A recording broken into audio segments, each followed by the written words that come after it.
Good morning, students. Welcome to the online classes. My name is Nidhi Dikshit. Today we will continue with the chapter number 3, that is fibers to fabric. In the previous class, we have studied about the different types of fabrics that we have in our country. We have cotton, hemp, jute, etc. And in the last class, we have studied about briefly about cotton. Cotton के बारे में हम लोगों ने briefly पढ़ा था. तो cotton जो होता है it is grown in the fields as an annual shrub. तो हमने ये भी पढ़ा था कि एनुअल श्रब की तरह हम इसको ग्रो करते हैं. श्रब्स क्या होते हैं? वो प्लांट्स जो कि हर्ब्स और ट्रीज के बीच के साइज के होते हैं. ठीक है ना, तो ज्यादा ट्रीज के हाइट के होते हैं और ना ही बिल्कुल छोटे होते हैं. तो जैसे रोज प्लांट भी एक तरह का क्या है, श्रब है. तो कॉटन प्लांट जो होता है it is grown in fields as an annual shrub और ये वार्म वेदर में ज्यादा अच्छे से ग्रो करते हैं. ठीक है, तो जहां पर हमें जो टेम्परेचर रेंज 21 डिग्री सेल्सियस से 27 डिग्री सेल्सियस देखने को मिलता है वहां पर कॉटन की कल्टीवेशन काफी अच्छी होती है. इसको रेनफॉल की जो रिक्वायरमेंट होती है वो 50 सेंटीमीटर से 80 सेंटीमीटर की रेनफॉल इसको रिक्वायर होती है अपनी अच्छी ग्रोथ के लिए. देन ब्लैक सॉइल जो होती है उसकी काफी अच्छी एबिलिटी होती है टू रिटेन मॉइस्चर. तो हमें पता है कि कॉटन को मॉइस्चर कंटेंट ज्यादा चाहिए, वार्मथ ज्यादा चाहिए. जो ब्लैक सॉइल होती है उसके अंदर ये सारी एबिलिटीज होती हैं कि वो अच्छे से मॉइस्चर को एब्जॉर्ब भी कर लेता है. इसीलिए हम उसको कॉटन प्लांट की कल्टीवेशन के लिए यूज करते हैं. और हमने ये भी देखा था कि कॉटन को USA, Brazil, Egypt, Mexico, Sudan और इंडिया और टर्की में भी ग्रो किया जाता है. और इंडिया में अगर हम बात करें तो आंध्र प्रदेश, महाराष्ट्र, हरियाणा, गुजरात और पंजाब में इसकी कल्टीवेशन काफी अच्छी होती है. हर साल स्प्रिंग सीजन में नए कॉटन के सीड्स जो है वो प्लांट किए जाते हैं. फ्रूट जो होता है कॉटन प्लांट का, जिनको हम कॉटन बॉल्स, BOLLS नहीं आएगा यहाँ पर, BALLS आएगा. ठीक है, करेक्शन कीजिएगा इसकी, BALLS. ठीक है, तो ये जो कॉटन बॉल्स होती है ना, ये लेमन के साइज की होती है, छोटे साइज की होती है. जितने साइज का नींबू होता है उसी साइज की हमें कॉटन बॉल्स देखने को मिलती है. जब क्रॉप मैच्योर हो जाती है तो कॉटन बॉल्स, जब ये कॉटन बॉल्स मैच्योर हो जाती है, कॉटन बॉल्स दिखाई दे रही हैं, तो ये बर्स्ट करती हैं और उसके अंदर से कॉटन जो है वो बाहर निकल कर आ जाती है. इसकी हम लोग हार्वेस्टिंग कर लेते हैं. कॉटन बॉल्स को जब हम सीड से अलग करते हैं तो इस प्रोसेस को हम बोलते हैं गिनिंग ऑफ कॉटन. ये टर्म बहुत बार पूछी जाती है, what is ginning of cotton? तो it is the process by which the fibres are separated from the seeds. तो उसको हम क्या बोलते हैं? Ginning of cotton. मान लीजिए ये कॉटन बॉल है, ठीक है, उसके ऊपर जो व्हाइट कलर का जो कॉटन निकल कर आया आप यहाँ पर देख रहे हैं, तो इस कॉटन को इस बॉल से अलग करने की जो प्रोसेस होता है इसको हम क्या बोलते हैं? Ginning of cotton. क्या बोलते हैं? Ginning of cotton. तो मैनुअली भी प्लग किया जा सकता है इसको या किसी मशीन की हेल्प से भी इसकी प्लकिंग की जा सकती है. कॉटन जो है वो वर्ल्ड का मोस्ट इम्पॉर्टेंट नॉन फूड या फाइबर क्रॉप है. तो कॉटन ही एक ऐसा प्लांट है जो कि वर्ल्ड में बहुत बड़े स्केल पर कल्टीवेशन की जाती है और ऐसी पहली और सबसे इम्पोर्टेंट नॉन फूड क्रॉप है जिसको लार्ज स्केल पर कल्टीवेट किया जाता है. ठीक है,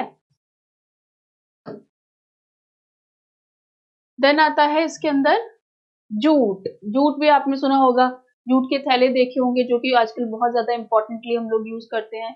आजकल लोग क्या करते हैं, प्लास्टिक को छोड़कर या तो कपड़े के थैले को यूज करते हैं, कॉटन से बने हुए थैले को यूज करते हैं या जूट से बने हुए बैग्स को यूज करते हैं. तो वो काफी ट्रेंडी भी लगते हैं और इको फ्रेंडली भी होते हैं क्योंकि वो प्लांट बेस्ड प्रोडक्ट से बने हुए होते हैं. ठीक है, तो जूट जो होता है it is obtain from the stem of the jute plant. Jute कहाँ से मिलता है हमें? तो जूट प्लांट का जो स्टेम है ना उससे मिलता है. तो ये एक रेनी सीजन में उगाई जाने वाली क्रॉप है and it grows best in warm and humid weather. जैसे कि कॉटन जो है वो भी वार्म क्लाइमेट में ग्रो करता है, वैसे ही जूट भी जो है वो वार्म क्लाइमेट में ज्यादा ग्रो करता है. ऑलमोस्ट 85% जो है ना वर्ल्ड का जूट का जो कल्टीवेशन है वो गैंग्स डेल्टा, जो गंगा रीजन वाला जो डेल्टा है वहां पर जूट की कल्टीवेशन की जाती है क्योंकि इसको पानी बहुत ज्यादा चाहिए. जूट जो होता है ना मोस्टली आपको वेस्ट बंगाल और जो ईस्टर्न टुवर्ड्स ईस्ट इंडिया है वहां पर ज्यादा ग्रो किया जाता है जूट को. तो अगर हम कंट्रीज की बात करें तो बांग्लादेश, चाइना, म्यांमार, जिसको बर्मा भी बोलते हैं, Nepal, Pakistan, Thailand, India. India में जैसे मैंने आपको बताया टुवर्ड्स ईस्ट यानी कि बिहार है, असम है, ओडिशा है, आंध्र प्रदेश में भी साउथ सदर्न रीजन में भी ग्रो किया जाता है. आंध्र प्रदेश में वेस्ट बंगाल जो होता है सबसे ज्यादा ग्रो किया जाता है, राइट. तो जूट जो है वो वर्ल्ड का चीपेस्ट नेचुरल फाइबर है, सबसे चीपेस्ट नेचुरल फाइबर है. कॉटन से भी ज्यादा सस्ता हमें जूट पड़ता है. ठीक है, इसका आइडियल टेम्परेचर रेंज जो है वो 18 डिग्री सेल्सियस से 33 डिग्री सेल्सियस के आसपास है और ह्यूमिडिटी जो इसे चाहिए 70% टू 80% चाहिए ह्यूमिडिटी. यानी कि ह्यूमिडिटी या मॉइस्चर कंटेंट जो है उसको सबसे ज्यादा चाहिए होता है ग्रो करने के लिए। जूट प्लांट्स जो रहते हैं they are harvested after flowering and before they turn into seeds. Jute plants की जो हार्वेस्टिंग होती है ना, हम लोग कब कर लेते हैं जूट प्लांट की हार्वेस्टिंग? हम लोग उसके फ्लावरिंग के बाद, मतलब जब उसके अंदर से फ्लावर्स निकलने लग जाते हैं तब हम उसकी हार्वेस्टिंग करते हैं, और before the turn into seeds. अब फ्लावर्स में से जब सीड्स निकल आएंगे, मतलब फ्लावरिंग से लेकर जो सीड्स तक की जो स्टेज है ना, उसके बीच में इस क्रॉप की हम क्या कर लेते हैं, इसको कट कर लेते हैं, इसकी हार्वेस्टिंग कर लेते हैं। और हार्वेस्टिंग करने के बाद ये देख लीजिए, इसकी बैम्बू प्लांट की हार्वेस्टिंग कर लेते हैं और इनको क्या करते हैं, पानी में, ये देख लीजिए, पानी में इसको बिल्कुल काफी दिनों के लिए इसको ऐसे ही छोड़ देते हैं, ताकि इसका जो फाइबर है वो सॉफ्ट हो जाए और उसको जो है वो निकालना जो है वो आसानी से हो जाए।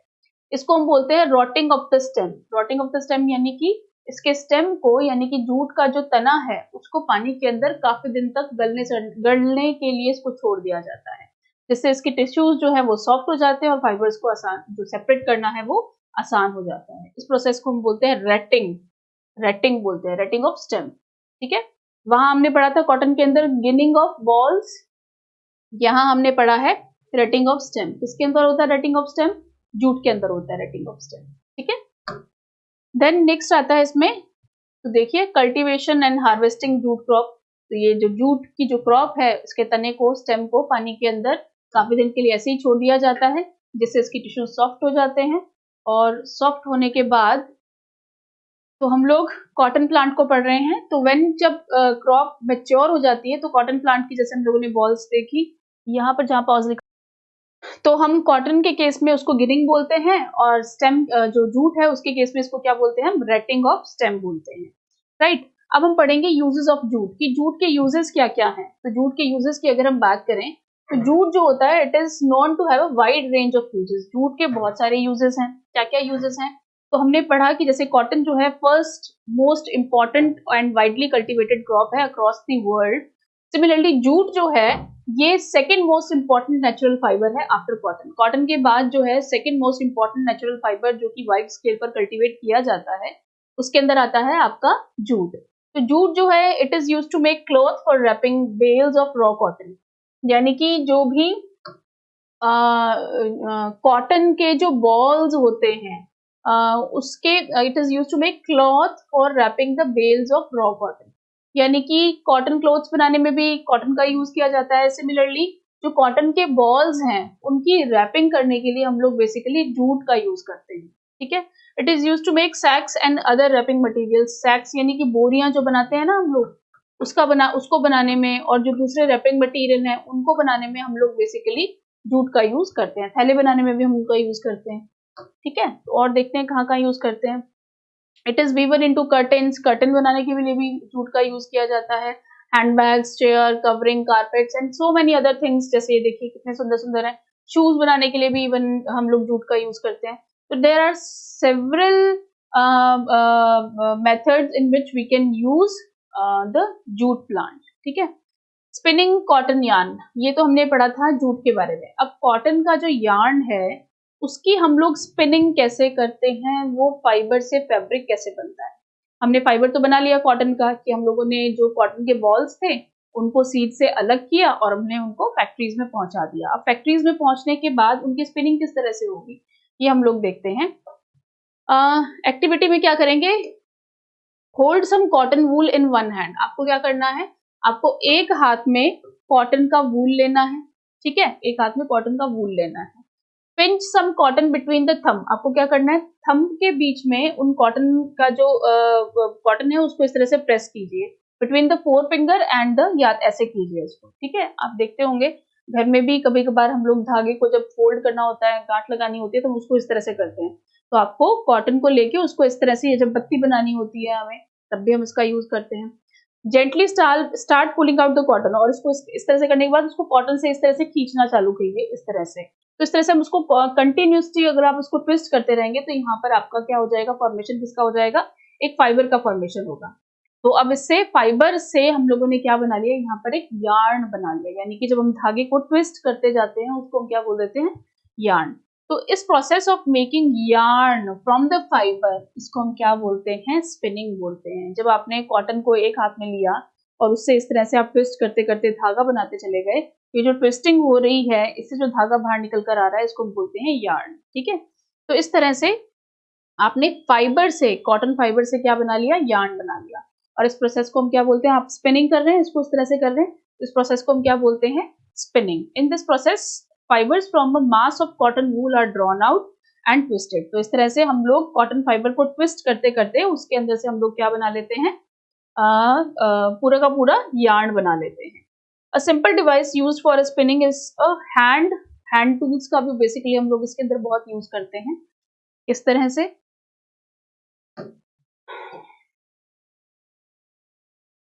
एक सिंपल डिवाइस जो कि यूज किया जाता है स्पिनिंग के लिए, एक सिंपल सा डिवाइस जो कि स्पिनिंग के लिए यूज किया जाता है, एक हैंड स्पिंडल होता है। क्या होता है, हैंड स्पिंडल, जिसको हम तकली या तकली इसको बेसिकली बोला जाता है, तकली का हम लोग यूज करते हैं।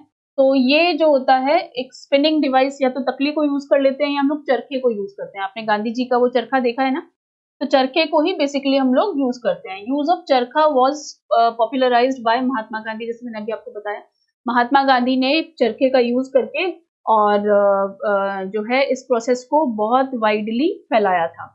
ही एनकरेज पीपल, उन्होंने पीपल को जो है, लोगों को एनकरेज भी किया था कि आपको कॉटन के क्लोथ्स पहनने चाहिए, जो फाइबर हमारे कंट्री में अवेलेबल है हमें उसी को ही बढ़ाना और चढ़ाना चाहिए, so दैट हमारी कंट्री के लोग तो पहने ही, साथ में जो दूसरी कंट्रीज के लोग हैं वहां भी इसका पॉपुलराइजेशन अच्छे से हो।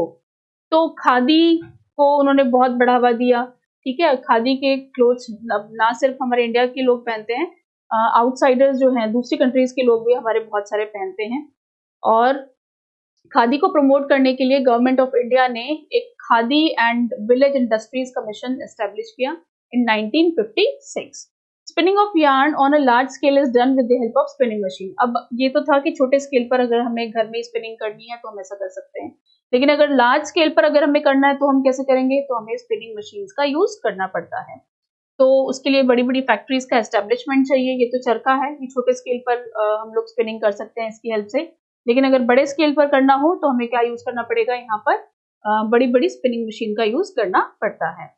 ये तो था कि हमने फाइबर से यार्न बनाया। क्या बनाया था, फाइबर से हम लोगों ने यार्न बनाया। अब हम क्या बनाना चाह रहे हैं, यार्न टू फैब्रिक, यानी कि यार्न से हम लोग फैब्रिक बनाना चाह रहे हैं। तो यार्न से फैब्रिक आप किस तरह से बनाएंगे, there are two main methods by which fabrics are made from yarn. तो फैब्रिक बनाना है हमें, यानी कि कपड़ा बनाना है, तो आप कैसे बनाएंगे, आपने धागे को ट्विस्ट कर लिया, ठीक है, और उसको ट्विस्टिंग करके आपने एक बड़े से धागे के फॉर्म में उसको कन्वर्ट कर लिया। अब आपको उससे एक कपड़ा बनाना है, तो कपड़ा कैसे बनाएंगे, उसके दो तरीके हो सकते हैं, या तो हो सकता है वीविंग या हो सकता है निटिंग। वीविंग का मतलब होता है it is the process of arranging two yarns together, यानी कि दो जो यार्न्स हमारे पास आए, जो दो बड़े बड़े धागे हमारे पास आए, उनका आपने क्या किया, ये जो दो बड़े बड़े धागे हमारे पास आए थे, इनको आपको दोनों को पास में लेकर आना है। ठीक है, इन धागों को हमें पास में लेकर आना है, क्योंकि ये जब जुड़ेंगे तभी तो हमारे पास कपड़ा बनकर आएगा। तो ये जो वीविंग होती है, it is the process of arranging two yarns together, यानी कि वो प्रोसेस जिससे हम लोग दो यार्न्स को इकट्ठा पास में लेकर आते हैं, उस प्रोसेस को हम क्या बोलते हैं, उस प्रोसेस को हम बोलते हैं वीविंग। वीविंग जो होती है फैब्रिक्स की, वो लूम्स में कैरिड आउट होती है। ठीक है, तो या तो हैंडलूम, यानी कि हाथ से दो फाइबर्स को पास में लेकर आया जाता है और उनको जोड़ा जाता है, या पावर लूम्स की हेल्प से, यानी कि बड़ी बड़ी मशीन्स की हेल्प से हम लोग दो धागों को या दो यार्न्स को पास में लेकर आकर उनको जोड़ते हैं और एक फैब्रिक तैयार करते हैं। ठीक है, तो जैसे मैंने आपको बताया कि या तो ये हैंड ऑपरेटेड होते हैं या पावर ऑपरेटेड होते हैं। ठीक है, पावर लूम्स होते हैं, ये देखिए ये एक हैंडलूम है, ये हाथ से ये जो आपको बड़े बड़े यार्न्स दिखाई दे रहे हैं इनको पास में लेकर आ रहे हैं।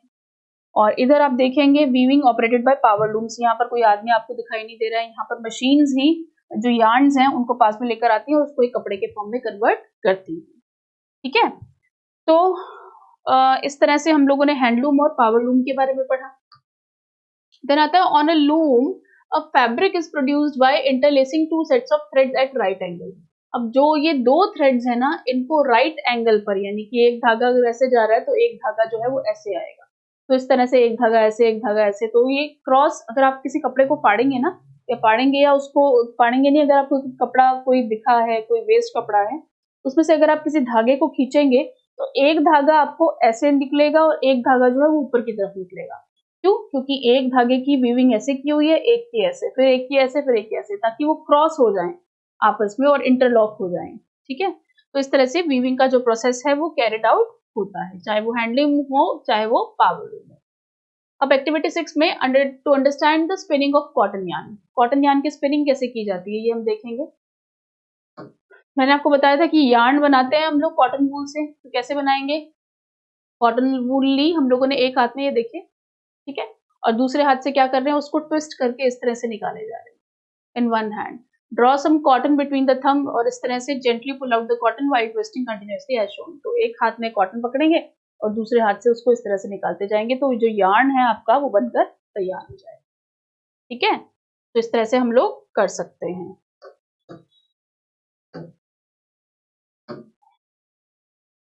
अब to understand weaving of yarn of fabrics, weaving देखनी है हमको। तो किस तरह से देखिए, जैसे मैंने आपको बताया कि दो यार्न्स को हम लोग परपेंडिकुलर डायरेक्शन में ऐसे और ऐसे ऐसे ऐसे ऐसे ऐसे करके उनकी क्रॉसिंग करवाते हैं, तो कपड़ा जो है वो बनकर तैयार होता है। तो हमें क्या करना चाहिए? Take 2 glaze papers, 2 glaze paper लेंगे डिफरेंट कलर्स के, जैसे कि येलो या ग्रीन, ये आप खुद घर पे भी बना सकते हो।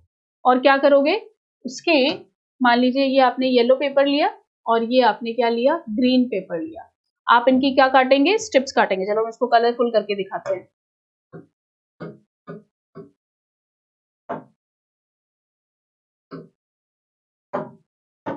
दो पेपर्स आपको इसके अंदर बोले हुए हैं, एक तो येलो कलर बोला है और दूसरा ग्रीन कलर बोला है। तो आपने एक येलो कलर का पेपर लिया, ठीक है, येलो कलर का पेपर लिया, और दूसरा क्या लिया आपने, ग्रीन कलर का पेपर लिया, दूसरा आपने लिया ग्रीन कलर का, और आपने इनकी क्या काटी, स्लिट्स काटी। क्या काटी है, इनकी स्लिट्स काटी है, यानी कि इसका एक टुकड़ा लिया आपने इस तरह से, और इसका भी एक टुकड़ा लिया, और ऐसे ऐसे करके आप बहुत सारी स्ट्रिप्स काटेंगे इनकी।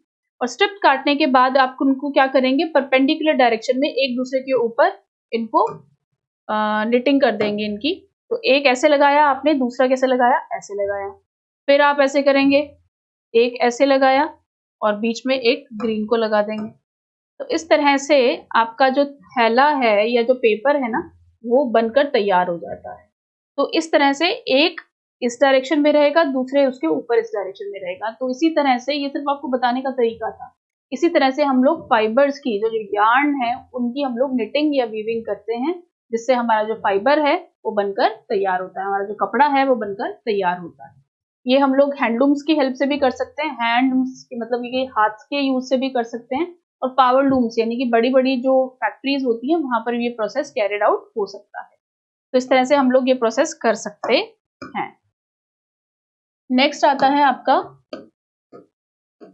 ये देख लीजिए, जैसे मैंने आपको बताया था कि एक ये इसमें लाइट पिंक है, एक डार्क पिंक है, एक लाइट पिंक है, एक डार्क पिंक है। इस तरह से आपकी निटिंग फाइबर की भी इसी तरह से होती है, ठीक है, जिससे आपका जो कपड़ा है वो बनकर तैयार हो जाता है। ये तो था कि हम लोग उसकी वीविंग कर रहे थे। अब निटिंग, निटिंग का मतलब होता है बुनाई करना। स्वेटर की बुनाई देखिए आपने, इस तरह से होती है। तो आप अपनी मदर को भी देखते होंगे स्वेटर बुनते हुए।